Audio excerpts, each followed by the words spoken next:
नमस्कार मु मदन। आज आमे जानिबा स्वाधीन और स्वतंत्र ओडिशार इतिहास।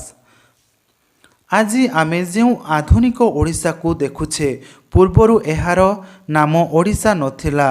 एहा उड्र कौशल कलिंग और उत्कल भावरे परिचित थिला। एही सबु अंचल को द्वादश शताब्दी रे गंग वंशर राजा अनंत वर्मन चड़गंग देव एकत्रीकरण करी एक प्रशासन अधीन को आनिथिले।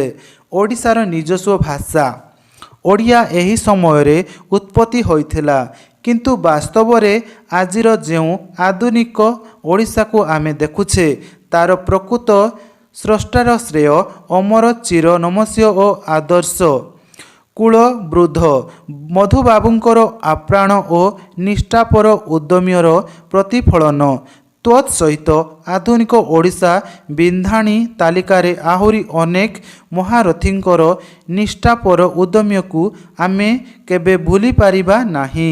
जेमिति महाराज कृष्णचंद्र गजपति, महाराज कृष्णचंद्र भंज, महाराज श्रीरामचंद्र भंज, उत्कल मणि गोपबंधु दास, चंद्रशेखर बेहेरा, फकीर मोहन सेनापति, गौरी शंकर राय, वैकुंठनाथ दे, हरे कृष्ण महताब, नवकृष्ण चौधरी, बिजू पट्टनायक, रमादेवी एही चिरस्मरणीय आधुनिक ओडिशार श्रेष्ठा माने सबुदिन पाई अमर होई रहिबे।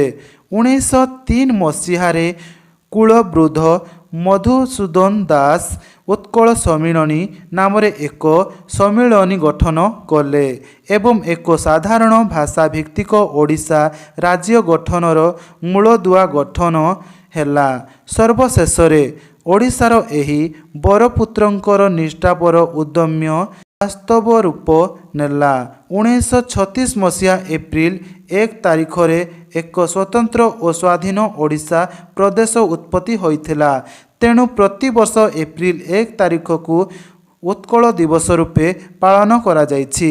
1936 मसीहा जेतेबेले स्वाधीन ओडिशा प्रदेश गठित होला सही समय राजराजजुड़ा शासन प्रचलित थिला। 31 गोटी गड़जात अंचल को नहीं नूतन ओडिशा प्रदेश गठित होइथिला।